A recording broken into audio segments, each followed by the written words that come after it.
Hi Michael. Team news, if you don't mind starting with Mateus Cunha, Luke Shaw, De Ligt. Is there any other people that we need to be wary of? No, we're in good shape really. Mateus has done a little bit of work, so we're hopeful. We're not sure, but we're hopeful. So obviously Matt's still a little bit further. He's not involved in the game, but other than that, they're in good shape. Obviously yesterday the club announced Kobbie Mainoo signed his new deal till 2031. How big a boost is that to the club? And I saw Jason Wilcox describing him as one of the most naturally gifted young footballers in the world. What's your take on him? Yeah, I've been hugely impressed with Kobbie since I've been here. I think I've known him quite some time in different capacities, but certainly been aware of him for a long time. And he epitomises this football club, you know. Young players coming through the academy, living, breathing the club, and coming through with real talent, you know, and showing what he's doing. I think the last couple of games particularly, I think he's been fantastic. And the natural thing and the evolution is to obviously sign a new contract. So everyone's over the moon with that, including me, because I think he deserves it. Michael, when we spoke to you a couple of weeks ago about Leeds, obviously we spoke about the rivalry, and you've not played that often against them. Clearly you played quite often against Liverpool. Would you still regard it as the biggest game for Manchester United, no matter where the clubs are in the league? Certainly one of my favourite games, yeah, without doubt. I think it's a standout game, you know. I think there's obviously big games and big rivalries that we have with other teams, but certainly this one is right up there. And the history, the ups and downs that past has produced in these type of games, and the excitement and entertainment, I think it's and the emotion, which is a huge part of it. It makes it a really special game. If you think about the game, what thing do you think of first? I think it's just that edge and that competition, really, and irrespective of league positions over the years of who's been on top at certain times or whatever, it's never really changed the feeling of the game and the emotion and the supporters. And I think it's and really appreciating what it means to the supporters. I think we have to do that. It's just a special game, you know, to be part of, and obviously to come out on top is one of the best feelings you'll get. Afternoon, Michael. To go back to Kobbie, he hadn't started a Premier League game until you returned. I just wondered, putting football aside though, what was it like to first talk to him when you came back? Because I imagine he probably wasn't full of confidence, having not played a lot of football and maybe having that first dip of the early part of his career. So what was that like with Kobbie the person rather than Kobbie as a footballer? Like all the players, I think, trying to get that connection and understanding and building relationships. Certainly understanding what it had looked like for Kobbie over the last 2-3 years, and the ups and the downs and the big highs and some challenging times. And letting him thrive, you know, just giving him that platform to go and be himself. And I think he's evolved. He's improving all the time. I think you can see that. The more responsibility, the more confidence, the more belief keeps adding to his game, and he's certainly done that. But yeah, just giving him that platform and that opportunity to go and be the best version, and he's, as I just said, he's done fantastic with it. There's more to come. There's loads more to come. I keep saying that for some time because he's such a young man, you know. But he's in a great spot at the moment. Michael, you said there's loads more to come. By the end of this contract, it'll be sort of mid-20s. What do you think he could achieve here beyond in that time?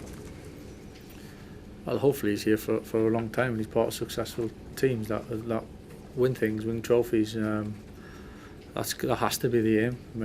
It's not going to be easy. It's not going to be straightforward. But that's got to be the challenge, and that's got to be the aim of Kobbie is to be the best version of himself and keep pushing, keep improving. And certainly having a platform of a team and the football club that's in a good place to keep pushing forward as well. And we want to be competing for the biggest of trophies, and we've done it in the past, and we need to do it again. Time. Hi, Michael. You've had a very settled team since you've come back, and obviously the schedule has helped with that. But do you think the squad is deep enough or big enough to compete on maybe 4 fronts next year and play 60 games rather than 40? Well, it's certainly a different challenge to what we've had over the last 3 or 4 months. It's a natural one. I think it's where we want to be. So it's a real positive if that is the case. If we get in the position that we want to finish in the league to be able to do that.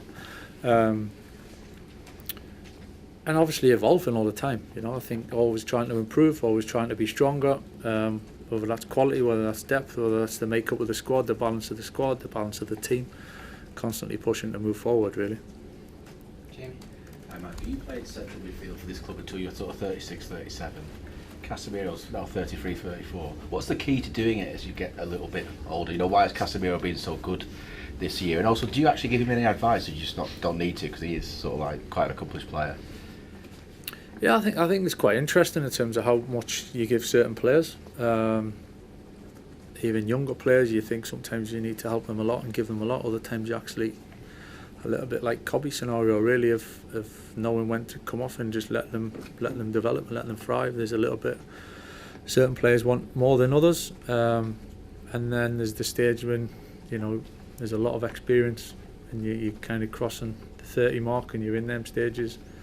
Players are a lot of the time of a little bit what they are, and trusting them to know themselves as well, and speaking to them on a level really where there's an understanding there. And certainly with Cassie, that's been the case of knowing what he's good at, what he can bring to the team, trying to play to his strengths if anything, and having a real trust in his experience and the level that he has. And to play for so long at such a level, it takes a lot. It takes a lot of sacrifice. It takes a lot of work. It's not easy, I think. That was something I was personally proud of sustaining it for a period of time. And certain players have different types of careers. There's big spikes and maybe a bit dip. Some players a bit more steady, but to do what he's done over such a long period of time takes a lot of credit. It takes a lot of work and a lot of credit for everyone for doing what he has. Richard? Hi Michael, you said that Liverpool and United's a big game irrespective of league position, but this year there's the chance to finish ahead of them, whereas obviously last year there's a big difference in the table between the clubs. And what would it mean this year if you can?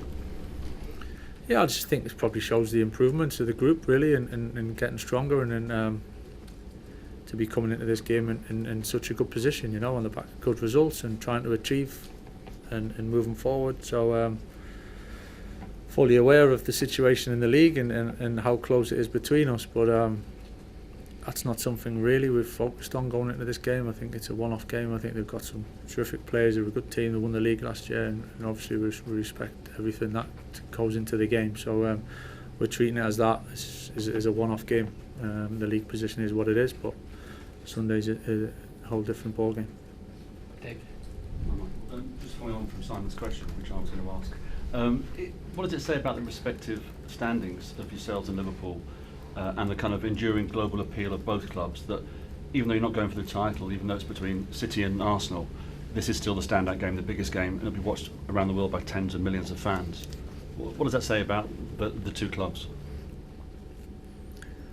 Yeah, first of all, it's a real privilege for all of us to be involved in it, in whatever capacity, and I think that's the beauty of football, though. In the end, you know, we all get wound up at times in different ways about what's going on week to week, from club to club, and the ups and downs. But talking about a career as an individual, of sustaining a career, but to sustain a level of performance over a period of time for each football club. And then I think there's a way of how you do it as well, you know, and what the standards look like, what it means, what the behaviours and what you stand for as a football club. And I think it's two incredible football clubs, and to be so close together in so many ways, to titles and geographical, not far away. I think to have such an impact over such a period of time is quite special, you know, and I think we all appreciate that.